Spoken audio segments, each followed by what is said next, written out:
একটি করে সরকারি চাকরির ব্যবস্থা করতে হবে। সরকার এখন পর্যন্ত ব্যর্থ। আর বাঁচতে চাই না। এখন আমরা এই আহতরা বৈষম্যের শিকার হচ্ছি। হাসনাত ভাই, সার্জিস ভাই, তারপরে হচ্ছে নাহিদ ভাই, আসিফ ভাই, এদেরকে আমরা কিন্তু সেভাবে প্রপার পাইনি। আমি আসলে কি শুক্রবার দিন 19 জুলাই জুমার নামাজ পড়ে বের হয়েছে। নামাজ পড়ে বের হয়ে যায় ছাত্রদের জন্য কিছু ঠান্ডা পানি নিয়েছি, হালকা কিছু আমার সামর্থ্য অনুযায়ী আমি কিছু খাবার নিয়েছি, নাস্তা নিয়েছি। এই নাস্তা নিয়ে যায় আসরের আজান দিছে 5টা 5-এ। আমি আর নামাজ পড়তে যাব। এই নামাজ পড়তে যাই 5টা 5-এ আমার গুলিটা লাগছে। গুলি লাগা অবস্থায় ছাত্ররা আমাকে একটা প্রাইভেট একটা ক্লিনিক থেকে নিয়ে যায়। ওইখানে এক্সরে করা দেওয়া অবস্থা বেশি ভালো না। তখন ওনারাই বলছে যে অত দ্রুত আপনারা পঙ্গু হসপিটালে নিয়ে যান। তখন আমাকে পঙ্গু হসপিটালে নিয়ে যায়। পঙ্গু হসপিটালে আমাকে ভর্তি করা হয়। 10টা বাজে আমার অপারেশন করা হয়। অপারেশন করে আমাকে ক্যাজুয়ালিটি 2-তে রাখা হয়। ওইখানে আমি 1 মাস 10 দিন থাকি। 1 মাস 10 দিন থাকার পর ডক্টর আমাকে রিলিজ দিয়ে দিছে। রিলিজ দেওয়ার পর আমি আউটডোর থেকে ডাক্তার দেখাই। আবার 2 মাস পর আবার ভর্তি হই। 2 মাস পরে এখন এই 28শে ডিসেম্বর থেকে এখনো হসপিটাল ভর্তি আছি। বর্তমানে হসপিটাল ভর্তি অবস্থায় আছি। গত শুক্রবার আন্দোলনটা ছিল যে আওয়ামী লীগ নিষিদ্ধের দাবিতে, যে অনেক আওয়ামী লীগ যদিও নিষিদ্ধ এরকমভাবে একটা ঘোষণা দেওয়া হয়েছে যে আওয়ামী লীগ কার্যক্রম বন্ধ থাকবে। এই ক্ষেত্রে আমজনতা এখন আজকে একটু কম। আর আজকের দাবিতে আমাদের দাবি নিয়ে আমরা আমাদের যে জুলাই যে স্বীকৃতি দেওয়ার, এই স্বীকৃতি আজ পর্যন্ত 10 মাস পাড়ি গেছে, আমাদের স্বীকৃতি কোনো দেওয়া হয়নি। অতএব আমরা যে জুলাই যুদ্ধ আমরা কীভাবে সরকার কাছে আমরা পাবো, যে সম্মান পাবো, জনগণের কাছে সম্মান পাবো, এই সম্মান খাতিরে আমাদের খাতিরে আমাদের যে স্বীকৃতির দাবিতে আজকে আমরা রাজপথে নেমেছি। আসসালামু আলাইকুম, আমি মোহাম্মদ আরিফুল ইসলাম।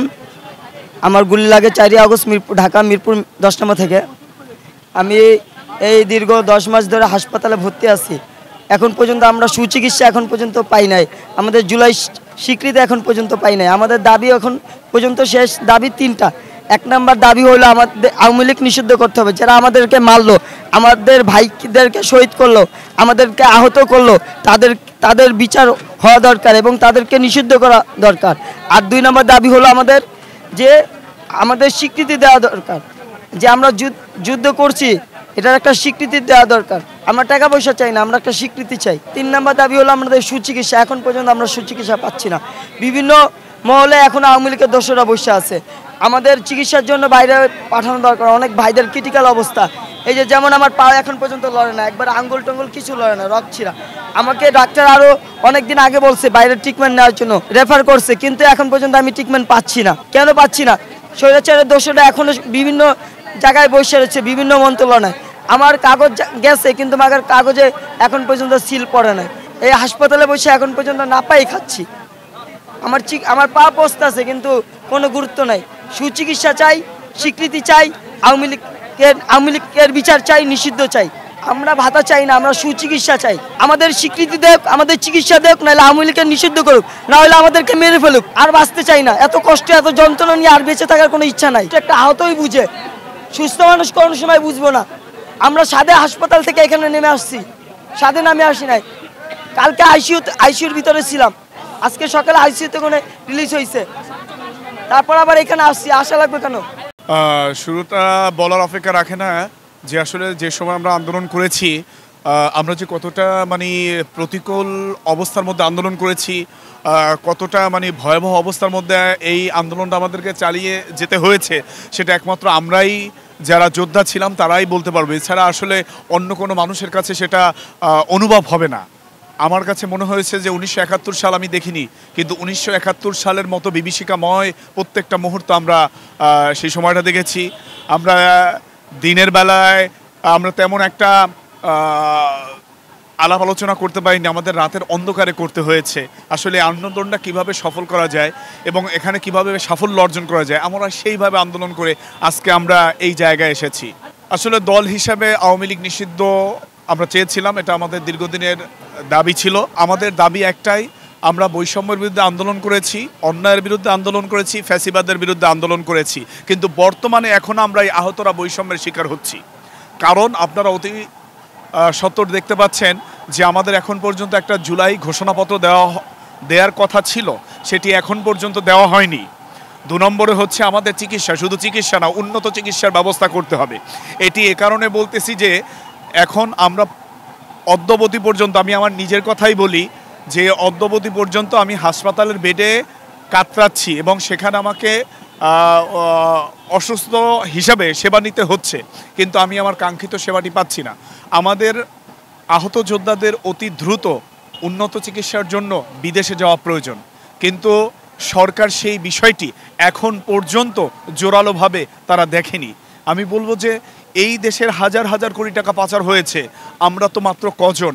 আমাদের চিকিৎসার ব্যবস্থা করা সরকারের পক্ষে মোটেই বিরাট কিছু নয়। আর 3 নম্বরে হচ্ছে আমাদের পুনর্বাসন। এখন এই পুনর্বাসনটি আপনি কিভাবে করবেন, এটির একটা মাস্টার প্ল্যান তৈরি করতে হবে। যেটা আমি বলতে চাই, আমার যে সকল ভাইয়েরা শিক্ষিত আছে তাদের প্রত্যেকের যোগ্যতা অনুযায়ী একটি করে সরকারি চাকরির ব্যবস্থা করতে হবে আহত এবং শহীদ পরিবারের মতামতের ভিত্তিতে। এবং আমাদের যে সকল ভাইয়ের যদি সরকারি চাকরি করতে তারা অক্ষম হয়ে যায় বা তাদের অন্য কোনো সমস্যা থাকে, তাহলে তাদের এমন কিছু ব্যবস্থা করে দিতে হবে যাতে পরবর্তী জীবনটা তাকে দুর্বিষহ জীবনযাপন করতে না হয়, পরবর্তী জীবনে যাতে সে নিজে কারো দ্বারস্থ না হয়, ভিক্ষার পাত্র হয়ে মানুষের দ্বারে দ্বারে তাকে যাতে ঘুরতে না হয়, এরকম একটা ব্যবস্থা সরকারকে করে দিতে হবে। চিকিৎসার ক্ষেত্রে বা অন্যান্য ক্ষেত্রে আমরা বলবো সেখানে সরকার এখন পর্যন্ত ব্যর্থ, এবং নিষিদ্ধত সেখানে তাদের ব্যর্থতার পরিচয় আছে। তাদের কথার মধ্যে তারা যে মারপ্যাচ দিয়ে কথাগুলো বলতেছে, আমাদের সাধারণ জ্ঞানে যতটুকু বুঝি আমরা এত কিন্তু মারপ্যাচ আমরা বুঝতে চাই না। আমরা সরলভাবে বলতে চাই, আপনারা এখানে গরলের আশ্রয় নেবেন না, কোনো লুকোচুরির আশ্রয় নেবেন না, কোনো ধরনের পেছনের দরজা দিয়ে আসার কোনো ধরনের ফাঁকফোকর আপনারা রাখবেন না। আমরা জোরালোভাবে বলতে চাই, এই 24-এর স্পিরিটকে ধারণ করতে হবে, সেই আলোকে আগামীর বাংলাদেশ বিনির্মাণে এই 24-এর যোদ্ধাদের মতামতের ভিত্তিতেই করতে হবে। এটি আমার এই সরকারের কাছে জোরালো দাবি। আর যদি সেটা না হয় তাহলে এই 24-এর যোদ্ধারা আবার রাজপথে নামবে এবং তাদের জীবনের শেষ রক্তবিন্দুটুকু দিয়ে তারা এই 24-এর ত্যাগকে তারা কায়েম করবে। না, সেক্ষেত্রে বলবো যে আসলে এখানে আমাদের হাসনাত ভাই, সার্জিস ভাই, তারপরে হচ্ছে নাহিদ ভাই, আসিফ ভাই, এদেরকে আমরা কিন্তু সেভাবে প্রপার পাইনি। আজকে ওনাদের কাছ থেকেই প্রথমে আশা করা উচিত ছিল, ওনারাই আমাদের সকল ধরনের ব্যবস্থা করার উচিত ছিল।